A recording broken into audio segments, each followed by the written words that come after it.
Today I'm going to run you through my process of undertaking due diligence and putting offers together on properties. So we're going to run through this property in Bendigo. It's 5 Longmore Street, Kangaroo Flat. And my partner and I actually put an offer in for this property a few weeks ago, but unfortunately missed out. Also, I'd just like to add that I've set up a free Discord community and I'll put the link in the description of the video. I've found it really valuable being part of other property Discord communities where people are sharing insights about markets and tips and tricks. And that Discord community is always going to be free. I'm not going to monetize it. I'd also just like to add that I'm currently a certified practicing valuer, and a lot of this due diligence methodology is the methodology that I would use when undertaking a property valuation. So looking at the actual asset now, it's a 3-bedroom, 2-bathroom property with a single car space situated on 736 square meters of land. The price guide of the property was $460 to $475, and this price guide was way too low. We put in an offer around $500,000, and my gut feeling is that the property probably transacted for $520, $530-ish. But price guides being too low is fairly typical within Victorian markets. Just looking at some internal shots of the property, you can see quite a presentable bathroom, quite a modern kitchen with a modern oven. You can see the aerial of the property down here, quite a regular shaped block, and the block was quite flat. The property also had a really good shed out the back with solar on the roof, and there was solar on the roof of the dwelling, and just an internal shot of that shed, really modern with polished concrete floors. So if you've been consuming my content, you'd know that I'm quite interested in Kangaroo Flat at the moment, and I'll quickly run through some of the metrics of Kangaroo Flat. The property is located in this little pocket of Kangaroo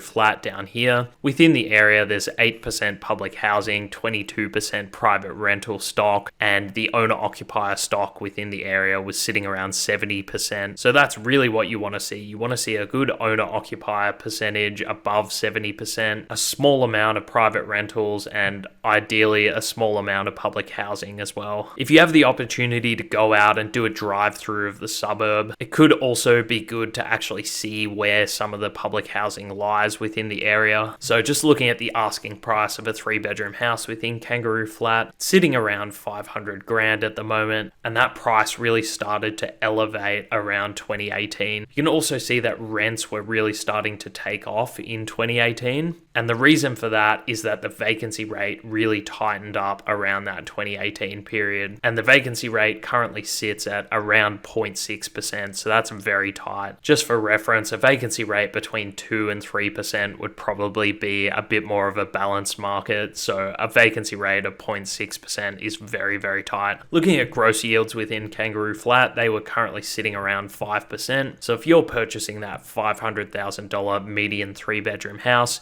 getting a 5% gross yield, you're running a negative cash flow of $7,000 per annum before negative gearing. So just hopping into some due diligence around the actual asset. So I really like the location of the property. We're sitting in Longmore Street, which is a relatively quiet street, and we're so close to this huge shopping center in Kangaroo Flat. It has a Kmart, a Coles, an NQR, a Rebel Sport, and even a Bunnings up to the north. So we're tucked away from the main road and the shopping center, but we reap the benefits of the amenity of being this close to the shopping center. What you'll find is that the value of properties on main roads will generally come at a discount to the properties in the neighboring quiet streets. In my personal portfolio, I avoid purchasing on main roads, and my reasoning behind that is that although you can pick up properties at a discount compared to the quiet streets, over time, as this road gets more and more busy, potentially that discount will increase and the capital growth of the assets on the main road will be inferior to the quiet streets.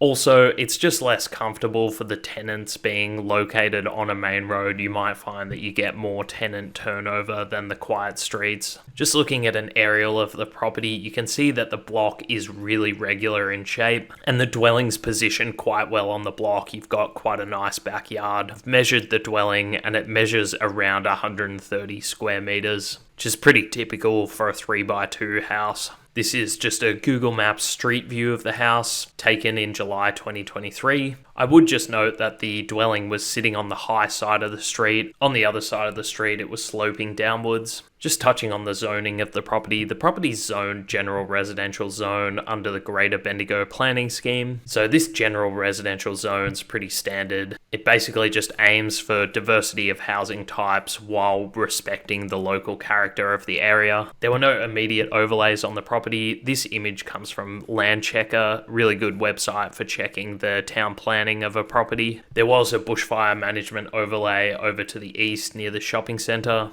And there was this flooding zone over to the west. I believe a creek / a drainage system runs down here. Although there were no overlays on the property does sit within an Aboriginal cultural heritage area. So the implications of this area are basically that if you were ever applying for a planning permit, e.g. you knock down the dwelling and you're rebuilding the dwelling, you have to consult with some of the local Indigenous communities, and there's a few more requirements for the planning permit. I think Aboriginal cultural heritage areas are fairly typical for some of the regional Victorian locations. There's even areas like this within Melbourne, and it doesn't have a significant impact on the value of the land. Looking at the sales history of the property, it looks like the last time the property sold was in 1997, according to Domain, and it sold for $73,000. So what this information tells me is that likely an owner-occupier has been living in their property for over 20 years. It's just good information to know when you're making an offer. It's always good to get a feel for who the vendor of the property is and potentially some of the pressure points that they may have. So I thought I'd just run through some next steps at this point. I would probably call the agent, outlay my situation and my indicative budget. It's always good to touch base with the agents, get a feel for the market, and just let them know that you're interested and actively looking for properties in the area. You could potentially ask them if there's been any offers on the property and if there's any particular process that they want you to go through for putting in an offer. You'd also ask for the Section 32, which is basically a pack of documents.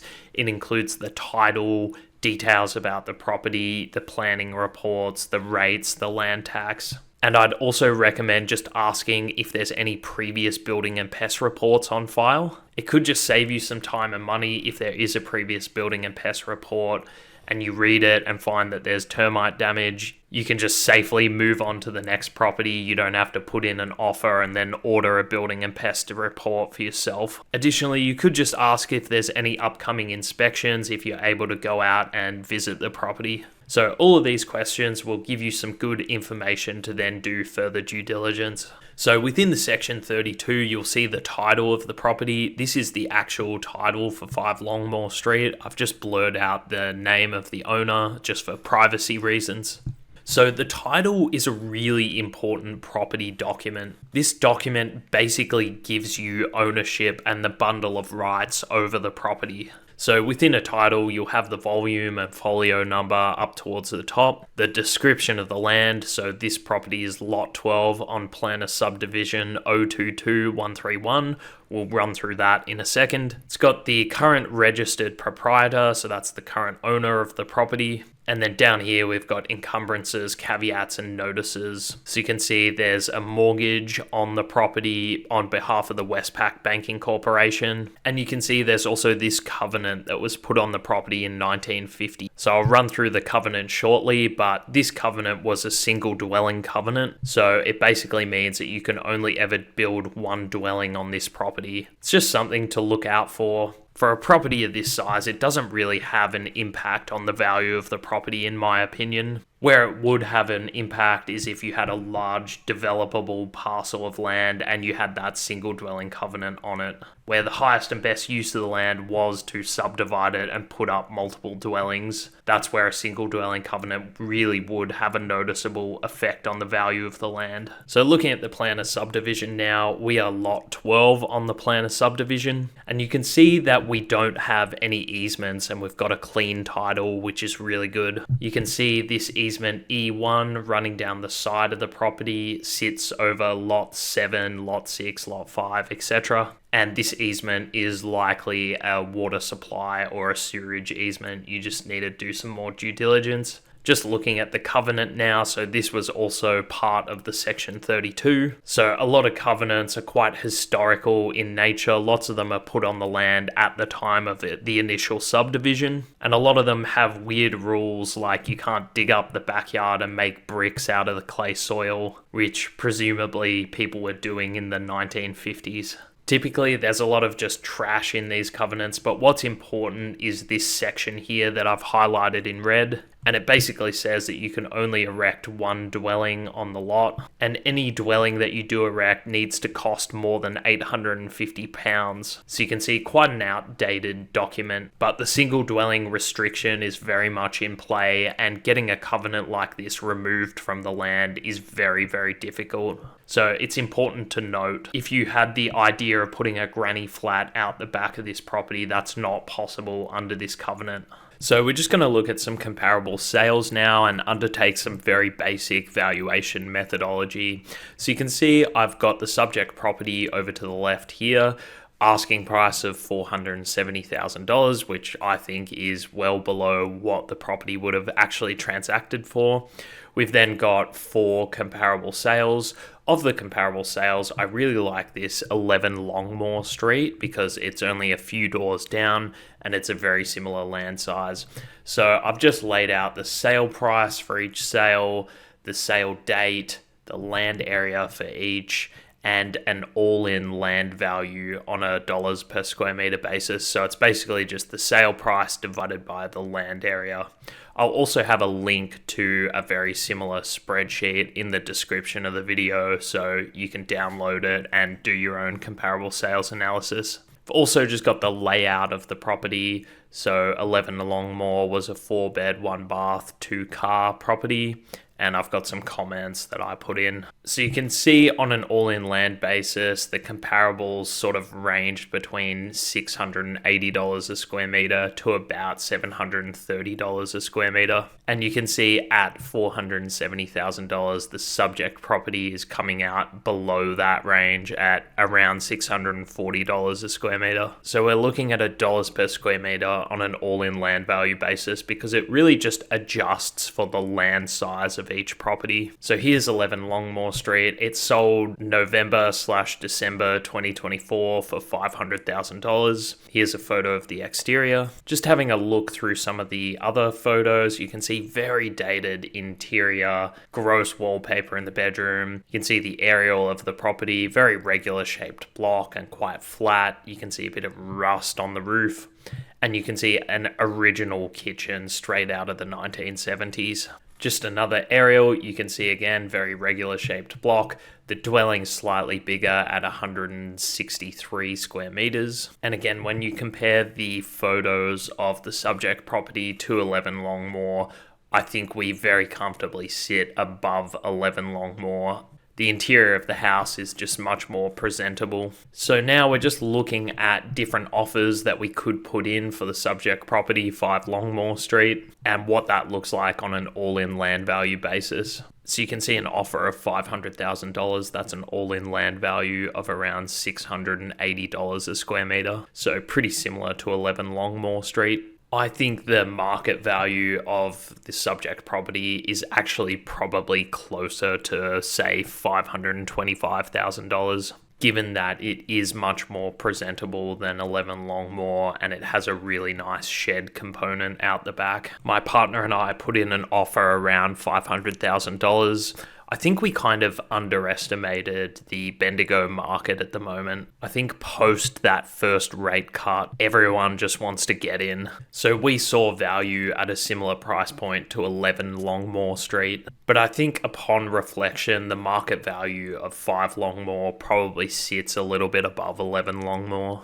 So again, it probably sits somewhere between $500,000 and, $525,000. Finally, we're just looking at submitting an offer. So when you submit an offer, you want to include the amount that you're offering, conditions of the offer. I would always put in a building and pest report. And then if you haven't got your finance pre-approved, just put in a finance clause, usually, 14 to 21 days.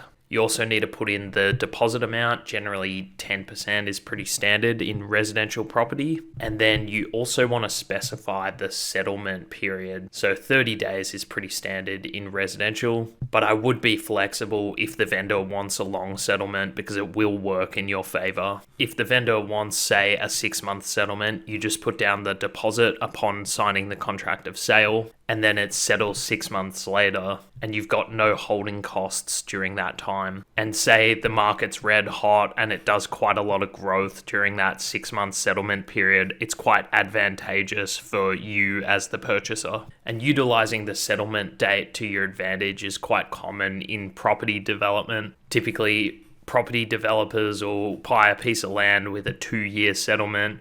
They'll get all their town planning during that 2-year settlement period, and then they'll settle ready to go without incurring the holding costs of rates, taxes, land tax, etc. I'd also just note that in some Australian states, you might be required to actually submit your offer as a signed contract of sale, although you can put terms in the contract of sale for a building and pest inspection and subject to finance. Just something to note. So again, spreadsheet in the description of the video. Join the free Discord community and check out the channel for more investment property content. Thanks, guys.